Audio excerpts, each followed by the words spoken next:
Hallo und herzlich willkommen zu diesem Video. In diesem Jahr geht es für uns Verbraucher schon heiß her, denn DJI hat schon die R2 und natürlich auch die FPV-Drohne veröffentlicht und im 249 Gramm Sektor, da kommt jetzt auch noch die Konkurrenz von Hubsan und Fimi und will alles besser machen als DJI. Grund genug, einfach mal über die Mini 3 zu reden. Da gibt es schon einige interessante Aussagen. Alles das jetzt in meinem Video. Ich wünsche euch viel Spaß beim Anschauen. Was ist das für ein Jahr für den Drohnenflug? DJI kommt fast alle 2 Monate mit einer neuen Drohne auf den Markt und jetzt kommt die Konkurrenz von Hubsan und Fimi und baut auf einmal die Specs in die kleinen Drohnen ein, die wir uns wirklich schon ewig von der Mini 2 gewünscht haben. Ein wichtiger Spruch, der hier zutrifft und auch im Leben interessant ist, wenn du es nicht machst, dann macht's ein anderer. Und hier kommen wir zur Firma Hubsan. Die ist nämlich nicht unbekannt auf dem Drohnenmarkt, denn bereits mit der Zino 2, da hat der Hersteller bewiesen, dass er deutlich mithalten kann und führte auch lange Zeit die Drohnen-Bestsellerliste an. Jetzt wurde bekannt, dass Hubsan die neue Zino Mini Pro auf den Markt bringt und hier bleibt auf einmal kein Wunsch mehr offen.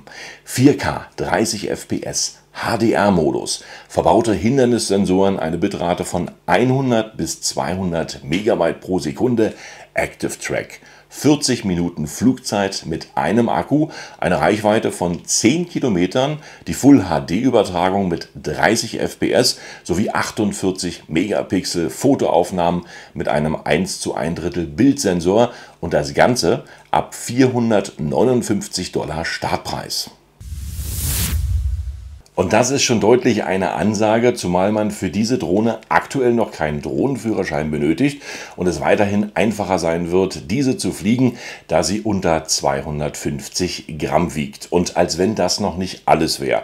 Da kommt auch Xiaomi daher und kündigt die Fimi X8 Mini an, die natürlich der DJI Mini 2 sehr gute Specs entgegenhalten kann, die allen Drohnenpiloten hundertprozentig Spaß machen werden, denn auch in der neuen Drohne verbaut man 4K 30 FPS, das Ganze dann gemischt mit HDR-Aufnahmen und als wenn das noch nicht alles wäre, gibt es Active Track und Objekterkennung. Fotos kann man in RAW aufnehmen und Videos kommen mit einer Datenrate von 100 Mbit daher.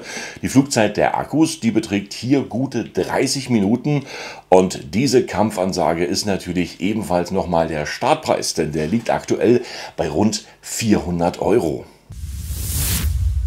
Warum ist das so? Da die EU- und weltweiten Drohnenregelungen immer weiter verschärft werden, bekommen natürlich auch Drohnen mit Kamera unter 250 Gramm hier einen ganz neuen Stellenwert. Hier ist es noch möglich, vereinfachte Flugregelungen in Anspruch zu nehmen und einen Drohnenführerschein braucht man natürlich hier ebenfalls nicht, um diese wunderbaren Drohnen zu fliegen. Und das wird wahrscheinlich der Grund sein, klar, dass Hobbypiloten nun eher auf diese Art von Drohnen ausweichen, um einfach wirklich unbeschwerter fliegen zu können. Und hier entsteht ein ganz interessanter, millionenschwerer Drohnenmarkt. Wie seht ihr die aktuelle Situation? Würdet ihr die neuen Drohnen der Konkurrenz kaufen oder bleibt ihr lieber bei den DJI-Drohnen?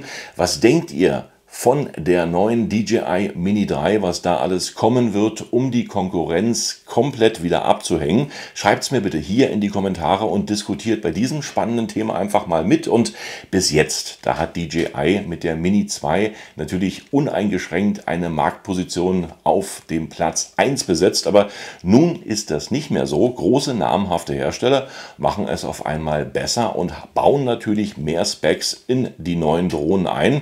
Gut, ob es wirklich besser wird, da kann man das Ergebnis natürlich erstmal abwarten, aber es klingt theoretisch erstmal traumhaft.